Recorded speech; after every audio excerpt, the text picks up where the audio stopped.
All right, so if I gave you $300,000 to buy a short-term rental, would you spend more time picking out the property or the paint color? Well, if you gave me 300,000, I'd be super excited to buy a short-term rental. But today we're talking about something investors don't prioritize. Design isn't decoration, it's strategy.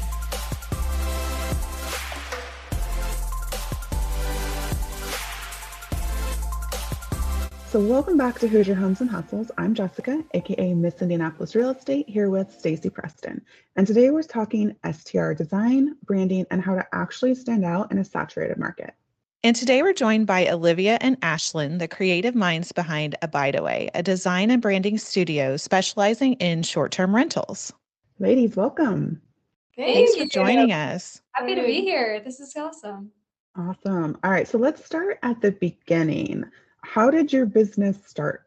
For me, it started by getting a message from Olivia, who had this idea born out of all of her ideas. Well, for context, we are sisters. And at the time when this came into my mind, I was at Purdue studying interior design. And I started having this brainchild of what if design actually could pair with Ashlyn's creative mind? She was starting to paint murals and get into graphic design. And I was like, what if we applied all of this to the short-term rental space and created a creative studio essentially for short-term rentals? And so it started as like a dream on my dorm room bed and actually happened. That's awesome. You guys are with Abideaway. Where does that name come from? I feel like we kind of sat on this idea and we were like, what are we going to call it? And for me, I just love brands that create a name and something that sounds big, like a legacy. And I was trying to think of like what made sense. So Abideaway for us, it's kind of like a playoff of like hideaway or getaway. But I also just love the term abide. I mean, we're believers, so it plays into kind of our faith of abiding in the Lord. But even in the short-term rental space, seeing how abiding just seems like a place where you set back, kick your feet up and relax and abide. And so your getaway where you do that is essentially the idea. And I think when we realize, we've always wanted to work together, like we might actually be better together than on these separate lanes, combine all these skills and use them to serve other people in a cool way. So that was kind of, I guess, our moment of realizing that. So let's talk about what your philosophy is with design. What I love is diving into that architecture of the home, the location of where it's set, and thinking about the story that the home naturally wants to tell. I mean, maybe that sounds a little woo-woo, but like I believe like each home has its own unique features and each location is drawing people in for different reasons. So essentially my goal is making the space just expand upon someone's experience when they're traveling. My next question was, how do you find the story of the properties? I do like to talk to the hosts, and typically like I have about 4 or 5 points we'll run through of, the location being one of them, like just looking at the home's architecture, but even like thinking about like maybe on a really micro scale, the location, like, oh, what's like the street name? Or like, did this home used to be like a schoolhouse? Or is there an apple orchard? Like, what can we use in the design? So there can be a million different things that you play off of, but I'm just trying to look for like that spark of inspiration. For anyone that has never worked with a designer, but they really want to, think about the strategy because now they purchase an STR or before they get to purchase that STR, what does it look like for them to work with you? The sooner that we're aware to make room for your project, the better. But then what's fun is like we always start with a kickoff call. For local projects that can be in person, otherwise it's virtual. And that's just a time when we really get to align on the vision, think through the inspiration of the space, talking through the story of the space, like we've said. And then from there, it's actually very hands off for the host, which is a great way for them to like, they're busy. Like there's so much that's happening when you close on your rental. And so we let them kind of like be in their genius zone while we're in our genius zone, getting down to the design. And so essentially there's kind of this 2 to 4 week period typically of design where I will be coming back with layouts and design boards for every room in the property, including the exterior. And then the design can be ordered and implemented. We do have like a round of revisions, but typically that moves pretty quickly because people are ready to get things going. So the way that we do that is through a Matterport, so like a 3D walkthrough of the home. That essentially gives me enough information that I need to build out my own 3D model. And that's where I'm playing around with layouts and furniture, just making sure that you're not ordering stuff that's not going to fit or that needs changed later. Obviously, there are surprises that happen here and there, but for the most part, we are just like executing according to how it's actually going to fit in the space, which is a step that sometimes gets forgotten, and it should not be that way. Mm-hmm. And then we provide our clients with an install guide that they can either execute on their own, or we can partner with an install team that would do the install for them, but telling them all the details, like how are you hanging these drapes? How high are you hanging art? Just all the little nitty-gritty things that you need to know. I think that's one of the biggest things for out-of-state STR buyers is that's their biggest frustration and pain point is the installation. Like, how am I going to have everything installed? Do I have to do it? Do I have to hire someone? Who do I know to trust to do it? So yeah, that's pretty important. I was going to say, I would be taking the installation. Like, please do that for me. I've done it myself a few times and I'm just like, never again. I prefer it personally, but I understand that not everybody has the means to be able to go down and do that wherever they're purchasing. It's awesome that you at least have those resources to point people to, because I think sometimes, especially if you're investing in an area that you don't live in, like it's nice to have that. I think the next thing we'd like to talk about is the timing. When are we bringing in the designer? Is this during the purchase? Is this after closing? Is this during the renovation? So what do you guys recommend with that? As soon as possible is ideal. Even if you're in the house hunt phase, sometimes that's a good time just to make sure your teams are ready to go and you know who you're going to work with, you feel good about them. But we like to be able to start like as soon as closing happens. A lot of the time people are like, okay, like let's start tomorrow. And so you want to have your designer already secured at that point, if possible. That's not always the case, but it is helpful. And even when you're doing like renovations or some of those decisions, it's helpful to have a designer on board already to help with flooring and finishes, whatever, you know, you're making those decisions so that they're aligned with the vision of the home as a whole. And those things can be selected before, but you want to already have kind of in mind where you're headed with the home. Yeah. I'm actually working with a STR investor right now, and he had his designer kind of in the process. He was sending her videos and pictures along the way. So the one thing that I cautioned him on, and any buyer, if you're getting financing for your STR, they get so excited when they get under contract and they're ready to start buying all the things. But just always remember, if you're getting a loan, don't put the furniture on a credit card or on another loan, because that can cause your closing to fall apart. So we don't want you to buy furniture for a house you don't have. So anyways, but I think the earlier the better too, especially since there's lead time on getting on your calendar, ordering things. You could at least have everything ready to order for when closing happens, and then hit the ground running to not lose a ton of time on getting the property ready. And knowing what that budget is in advance too. Yeah.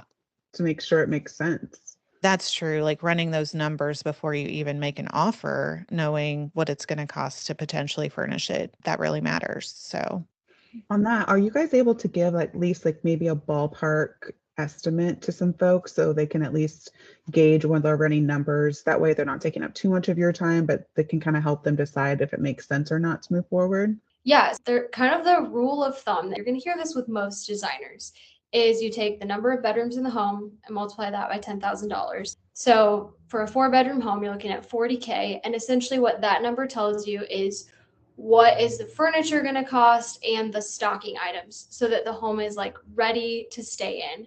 Stocking items being your sheets, your pizza cutters, your utensils, all of that stuff. What it does not include, which is good to keep in mind where things get a little bit custom, is your contract work, or, you know, if you're doing renovations to your kitchen, things like that, as well as amenities. So you have like some standard amenities that are going to be included, but if you're adding things like hot tubs, saunas, you have to kind of plan that those are going to be a separate kind of line items. Those are things that we can talk through on a discovery call when we're looking at the property. But that rule of thumb is pretty helpful across the board. And then the like interior design fee itself is based on square footage of the home. So we can really quickly get like an estimate of what the design fee would be. And even just with short-term rental discounts and furniture discounts that we're able to provide for our clients, they're going to get a lot of that design feedback through those discounts. That is a really big benefit of working with a short-term rental designer too.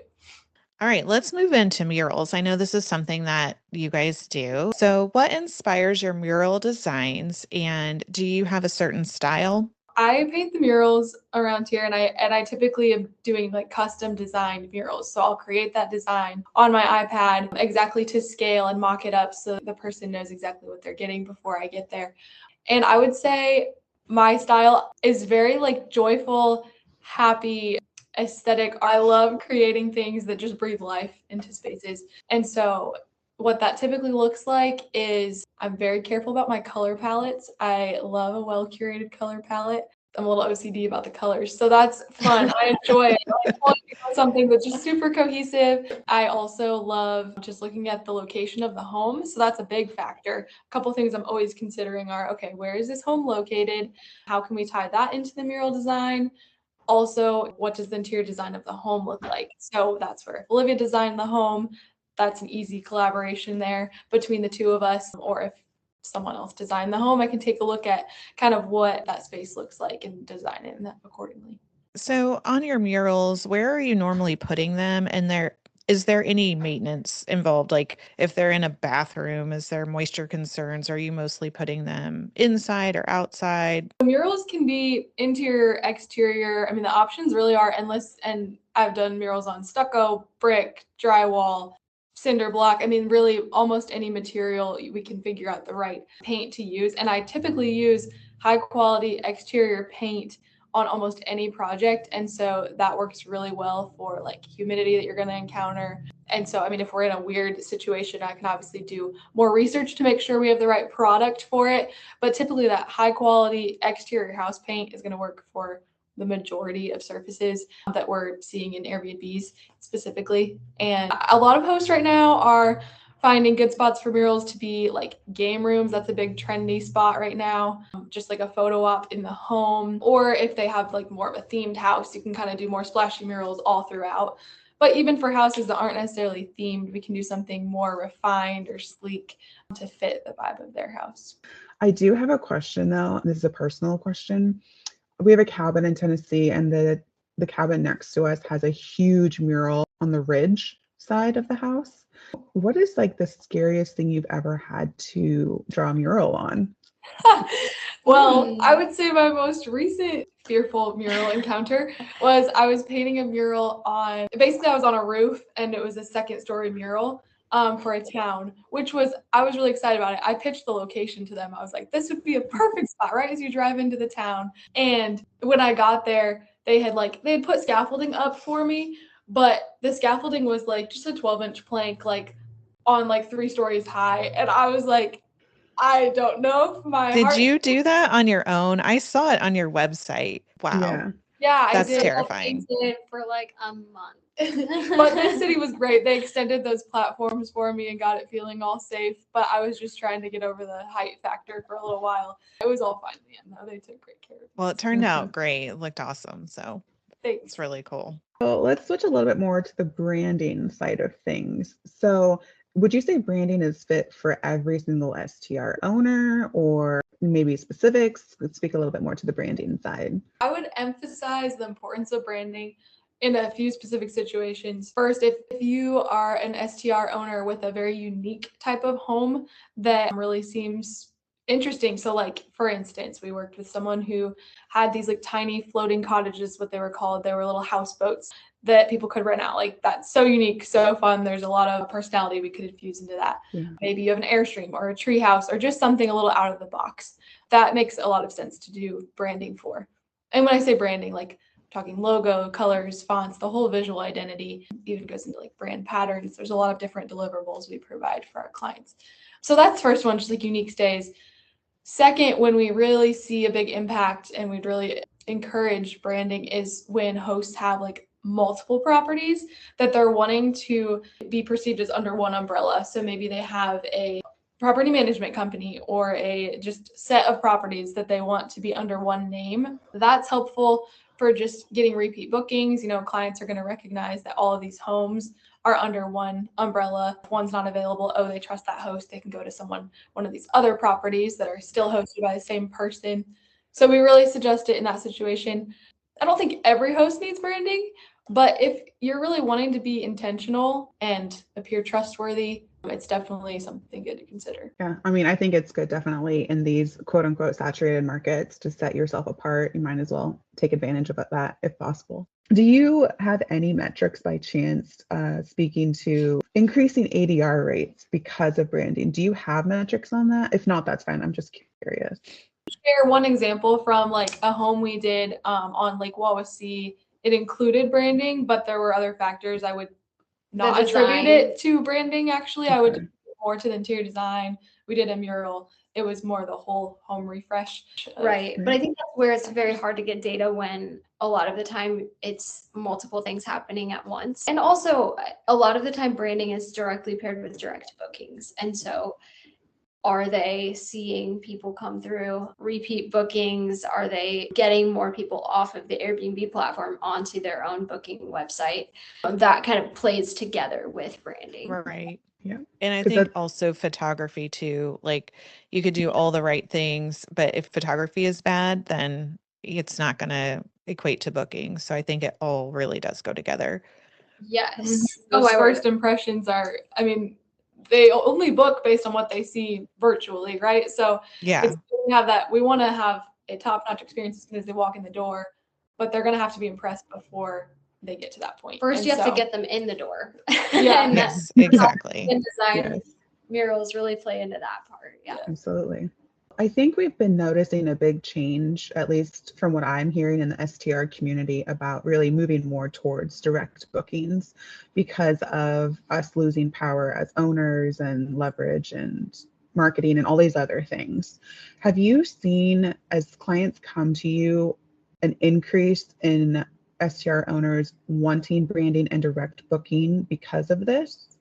Yes. You know, it's kind of funny because we taught ourselves web design and essentially learned how to do it. We were like, oh, well, we should offer this as a service as well. Pretty soon we got pretty good at it. And it was like, oh, well, we learned how to do the integration for the direct booking websites with your property management system. And it was just funny because as we launched that service, it became something that we get asked about a lot and something that we realized was kind of a niche that we just stumbled upon almost accidentally. And maybe I'm saying too much, but it was kind of funny to us of oh, people need this. And now as we've kind of learned more of the market, it makes so much sense when you see these platforms taking larger and larger cuts. But what I always encourage people to think through it as is hey, Airbnb, they're charging a fee. Essentially, that's your marketing fee, right? They are bringing people to the platform and you're paying them to do that. But if you're going to market yourself, why pay that marketing fee for your own marketing? You should bring them to your own platform. And so that's really fun. I mean, if you don't own your brand, Airbnb does. So yeah. Makes sense. And as a guest, you're paying more to stay on an Airbnb or Vrbo property than you are direct. I think a lot of times guests don't understand that, but I know at least for my properties, you're probably going to save 15% at least to book direct. So it's a win-win for the host and the guest. All right, so let's jump into the rapid fire segment of is it worth it? So ladies, I'm going to name a few things and I would love for you to just kind of say yes or no if it's worth it or not. First thing, themed wallpaper. Yes. If it's not too cheesy. Yeah, it has to fit your property's story. Don't just slap something random on the wall. Statement mural. Yes. Heck yeah. Neon sign. Maybe. I think you're more opinionated. I think they get overused, but in the right property at the right location, like a game room or a karaoke lounge, they can be fire. Okay. Love it. Custom logo. Yes. In most circumstances, absolutely. Branded guest book. Oh, yeah. Yeah. Although I think a lot of the guest books just need to have the standard information inside, but you might as well have a nice branded cover. Would be yes. Yes. Make them remember you. Yeah. Professional photos. This is easy. 100%. Always. Do not skip it. Yep. DIY design? Depends who you are. Who's If the you- DIYer? Yeah. I was expecting a huge no on that one. Yeah. I mean, I think that some people love it and thrive on it and actually do a great job. Now, most of the time, you don't have time, and it's probably going to turn out better if you pull in a professional, and we love to do it. So that's really our heart, but we're not trying to tell someone whose joy in life is designing their own short-term rentals that they shouldn't do that. I think that's the key. If you're someone that loves it and it's something you look forward to, then great. But if you're someone like me, it's not my strength and I dread it, it's probably best to delegate that to someone that's going to do a better job. Yeah, it's just gonna suck your time away. Yeah. Might as well use it for something you want to use your time on. Yes. Yeah. All right, so last question. If one of our, I don't know, handful of subscribers listening right now, what's the biggest mistake I'm probably making?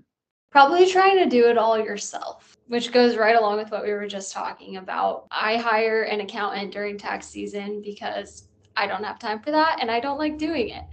Right. And so you can hire a designer, a muralist, a brand designer, a web designer, and save your time, put it where it counts, where you're doing what you love and what you're good at. And if you're doing it all on your own, it's going to take a lot longer.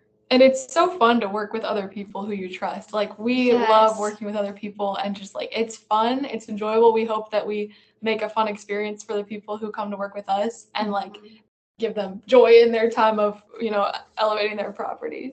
All right, well, if today taught us anything, it's that short-term rental is not a side hustle. It's a hospitality business. And all businesses need branding. So you can't just furnish a property. You really need to position it strategically. Thank you guys so much for joining us today. This was great information. If our listeners want to see how Abideaway can help their STR, where can they find you? So we're at Abideaway.com. We're on social media at Abideaway. And on our website, you'll see that you can book a clarity call with us if you have a property you're interested in learning more about. We'd love to meet with you quick on a call. You can schedule it there. But Abideaway on all the platforms. Awesome. That's easy. Let's hustle smarter Together.